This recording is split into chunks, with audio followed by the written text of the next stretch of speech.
So I guess I'm pretty ready. You ready for this? Yeah. Okay, good. So what's your favorite color? Blue. Blue. Yeah. All right. I think it was forced, but it is. It was a forced, but it is definitely my favorite color. I like gray and black as well, but I don't consider those colors. They're just kind of abstract to me. Colors are red, blue, orange, yellow, green. Black and gray kind of. No love for black and gray. Yeah. Well, I mean, I wear those a lot, black and gray. I don't think consider white a color either. Wow, how progressive is it? I just erase. Wow. I erase white now. That's great. All right. Welcome everybody to the Follow D Money podcast. Again, I am here with a very interesting guy. This year, I did my first mastermind event, and it went very well. It was at a interesting and a very beautiful setting, Hotel Tango Distillery down in Fountain Square. And today I have the owner of that establishment, Mr. Travis Barnes. Welcome. Thank you very much. Pleasure to be here. Yes, thanks for coming. For everyone who doesn't know your story or know who you are, can you please just tell me a little bit about yourself? Well, I grew up in Northeast Indiana. We founded Hotel Tango in 2013. We opened our doors in 2014. The first disabled combat veteran-owned distillery in the U.S. Yep. You say the first, so is it still the only, or is it the first? First. Okay. So there's a few other guys out there doing it now, but yep. We were first on the block. Okay. How did you decide to jump into the distillery business? Well, it was really a combination of bad grades and a worse economy. So I was already doing it in my backyard and giving it away as Christmas and birthday presents to folks. And they were like, this is good. You should do it legally. Yep. So at the same time, the law was changing in Indiana for the first time since Prohibition. And I'd been watching it for a couple of years in the legislature, and it got shot down. There were some teetotalers, I'll say, in the Indiana legislature they were afraid there was going to be a still on every hill, and it was going to ruin the great Hoosier moral fabric. Whatever. And it finally passed in 2013, and we were one of four in the state to get the initial artisan distilling license. Right. And it's been off to the races since then. Nice. Your journey to get there first. We talked about combat veteran. How did you decide that you wanted to serve your country?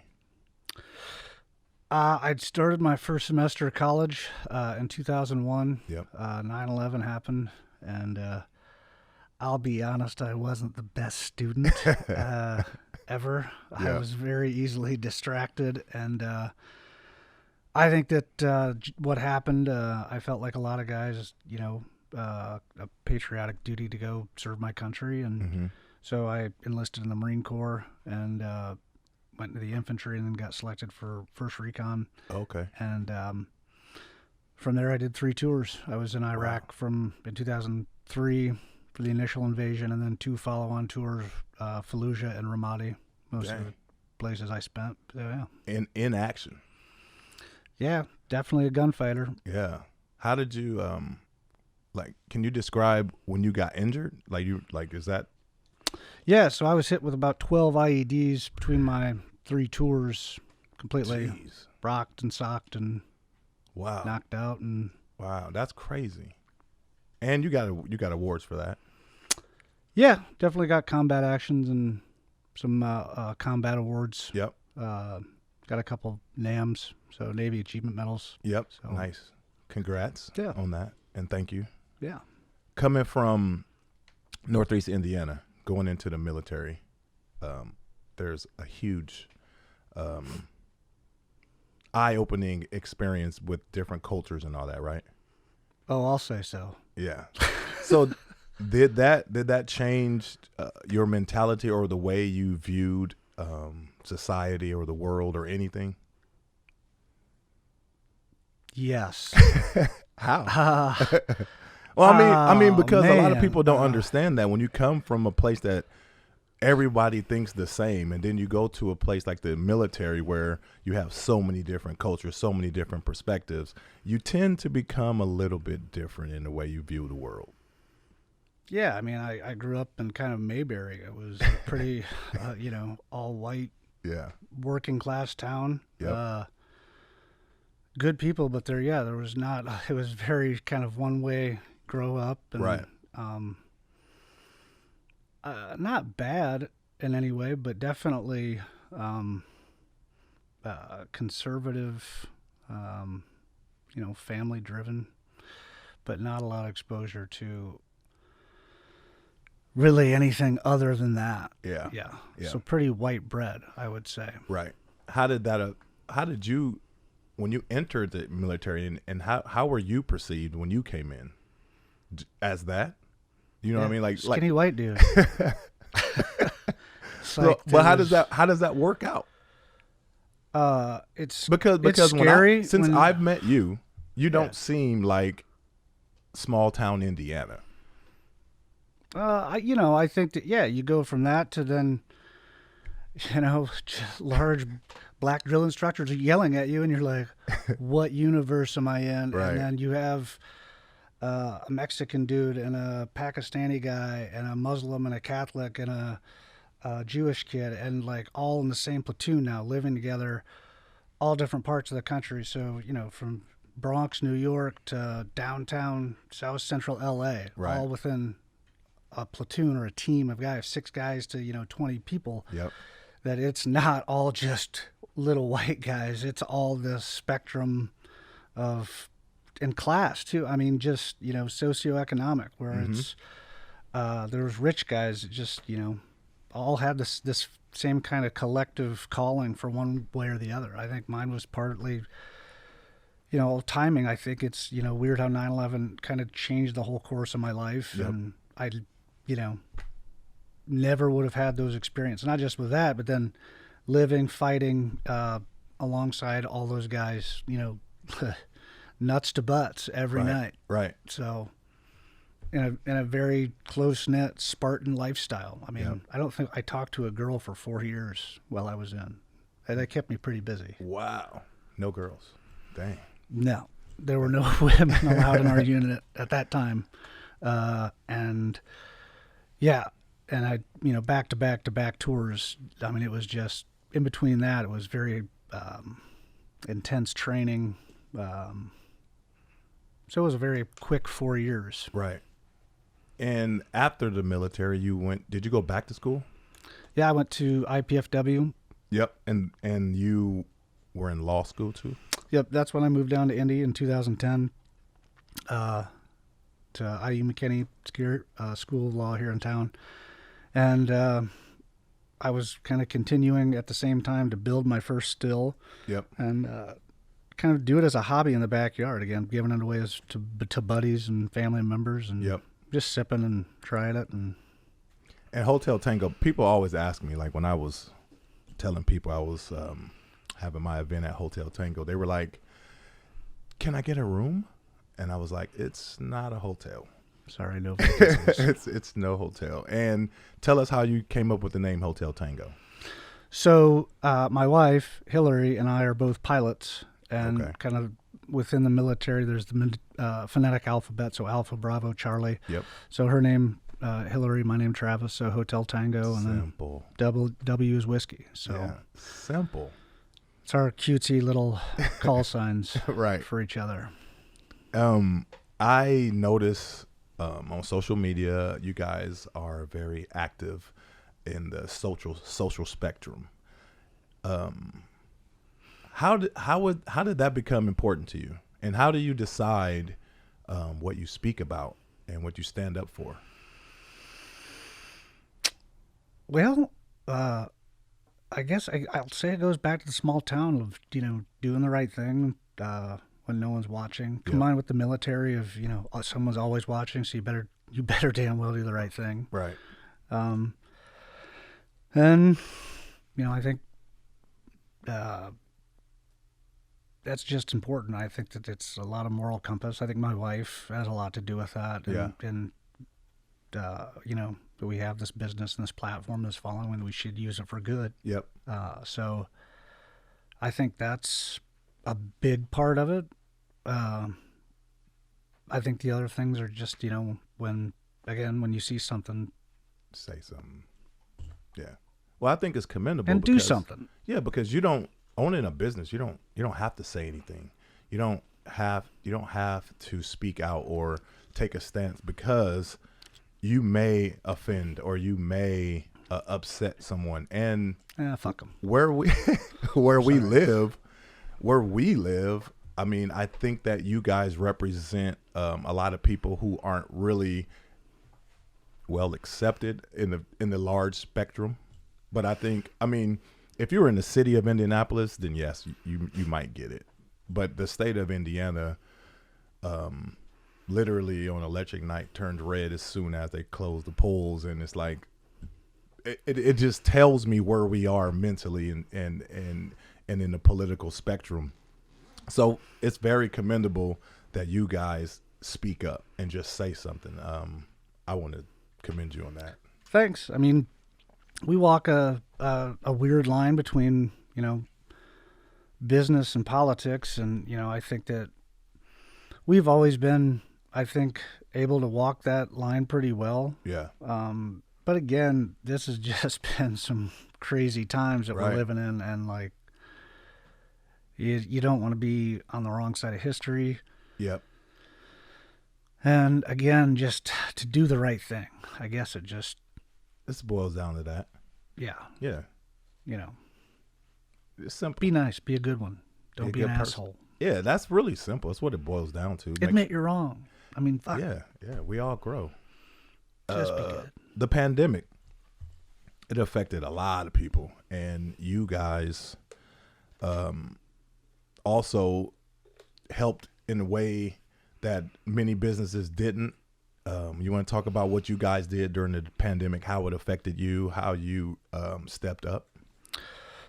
Well, we essentially became a hand sanitizer factory for about 60 days, 90 days over the course of it during that first shock, and kind of all when everything shut down. It was partly due to, our tasting rooms, our main source of revenue here in Indiana, completely shut down without a lot of notice. So it was either furlough all of our folks, lay them off, or we found another way to keep the whole thing going. Wow. So that was, and for a good cause, obviously, and, there was needed. We were getting asked by everybody from the federal government to the local government to, I saw it in middle schools the other day. It's still everywhere. Oh, yeah, we need it. We still need it. Right. Yeah, even more than we did before, because we're aware of sanitizing things that are around us. Well, let me know if you need any. I got plenty. We always tons of it. What kind of leader are you? Pretty laid back, I guess. Are you? Can you be like a drill sergeant? I think I've gotten better, man. Really? I think if you asked my wife or any, some of our people, I think you might get a different answer than me. That some might say I'm wound pretty tight, but no, I think I hope I'm. If anything, like the Marine Corps, you want to be a leader that other people want to be like, and you got to pick and choose the good and the bad that comes with all leaders. No one's perfect. And I hope that I've got enough of the good stuff that people want to follow and believe in the vision. And I've learned, last couple of years how important culture is and to focus on that. Yep. And how important it is to treat people with respect, give people a chance, coach up. And again, just I think be a good person is a big part of that. Yeah, I think when you run a business or own a business like yourself, it's the hardest thing to do is to get people to buy into your vision. And I think a good leader or someone who knows how to manage people gets people to buy into it. And it becomes easier because you make them take like they have a little ownership in it. And that's where the pride comes in and people start to represent that. Every time I've been to Hotel Tango, everyone seems like they love being there. So Thank you. I yeah, hope so. I mean, that means a lot. I think we have great people. I think we have people that do care. I think it shows in their work. And again, how they treat people. yeah, Big part of our business is relationships, yep, and just from people at the bar that come in for a drink, or our relationships with our distributors, our retailers, our manufacturing partners. Like it's a people business. right, Outside of just the whiskey and having yep, fun. I mean, it really is about relationships and building trust and all of that. yep, awesome. Do you consider yourself successful? I consider myself on my way. You're headed there, I don't know if it ever ends, man. right? How I, how would you define success? um, I think the generic answer would be financial stability. Yeah, But I also think the the passionate one in me is that I love the game or winning the game. I love the strategy of building something, yeah,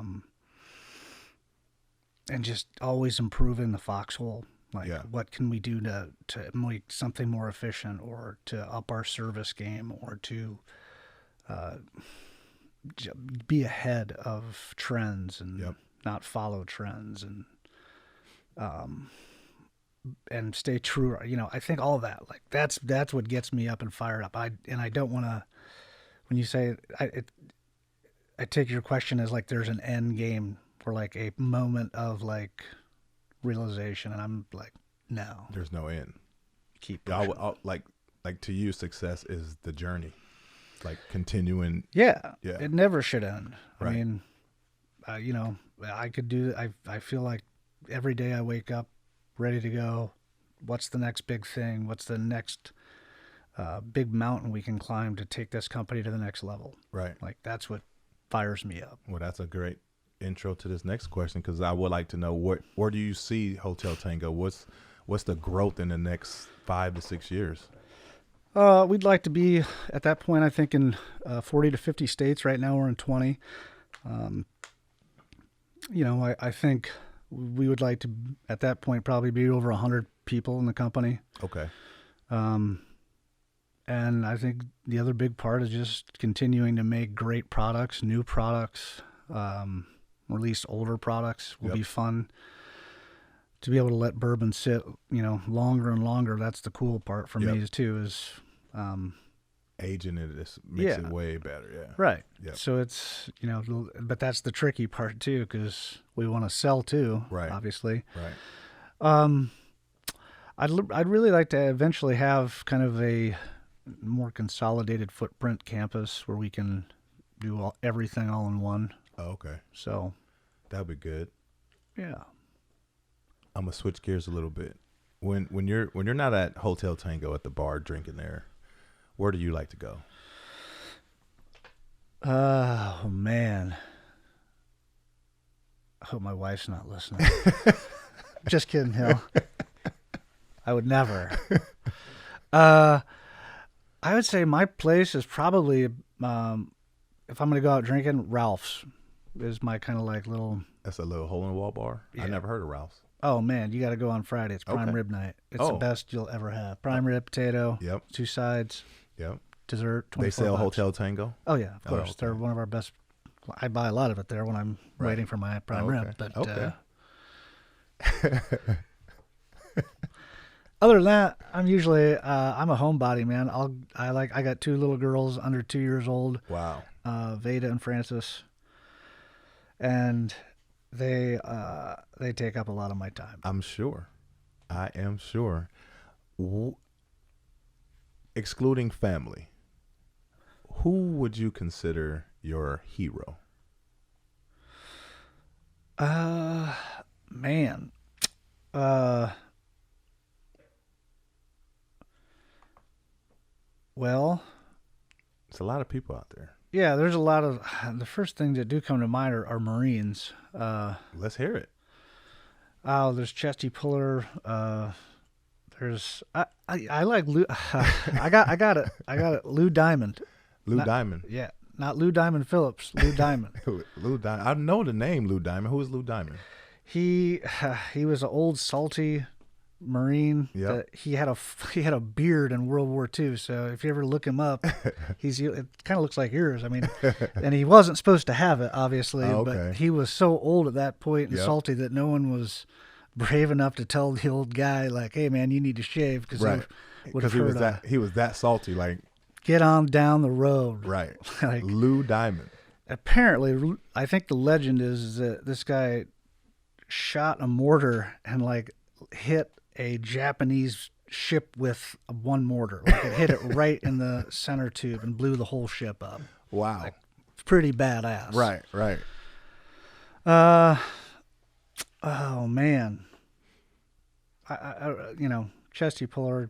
He was a huge Marine. Won 4 or 5 Navy Crosses. Mm-hmm.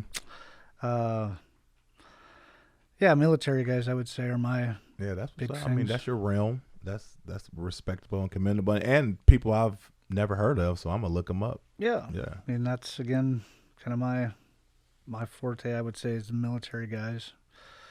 Yeah. I mean, let's see. I'm trying to think of some other ones.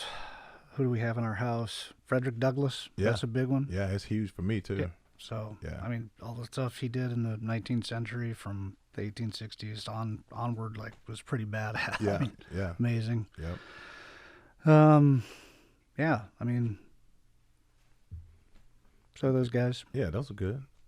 Who, if actually, do you have any advice to veterans who have been injured trying to get back into the world and like attempting to become like a figure like yourself? Oh man, don't give up. Keep pushing. Everybody goes through valleys. There's light. Mm-hmm. So sometimes it takes longer for others, but and if you need help, seek help. Yep. Who did you reach out to when your darkest moments? So I'm blessed with a wonderful family. My mom and dad when I moved back home, I actually moved beside my childhood home right next to my folks. Yep. While I went to undergrad, and they were just great. I think of watching over and, letting me know when I was getting weird. Yeah. So your family was good to you. And then my wife is the most patient woman in the world, Really? bar none. Well, yes. Again, could be wound pretty tight. You met her in law school? Yeah, she couldn't keep her hands off me. Is she a lawyer now? Yes. Okay. Yeah, she keeps me out of jail. You need one. I'm about to say you need one, probably. It's the only reason I'm here today. That's why I was late. I'm sorry, guys. That's what's up.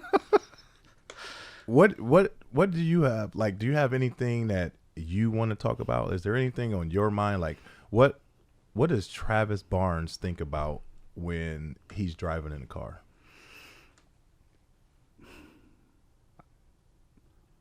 Why isn't blue a color? No, blue is a color. Oh, blue is. Yeah, Black blue is a and color. White. I have and to gray. explain because earlier I said that white isn't a color. White isn't a color. Well, I just took it out, but I don't think black, white, or gray are colors. I'll be thinking about that all the way home now. I'll be on your mind. That's good. Man, I'm. I think about the company a lot. It's Yeah. always on my mind. My Right. girls are always on my mind. My wife. I think it's family first and just living. I think I keep it pretty close and yeah. Okay, that's what's up. I have a really deep question for you. Oh man. This is deep. It's going to be deep, and I hope you're ready. If you can only have one type of food, breakfast, lunch, or dinner for the rest of your life, which one would you choose and why?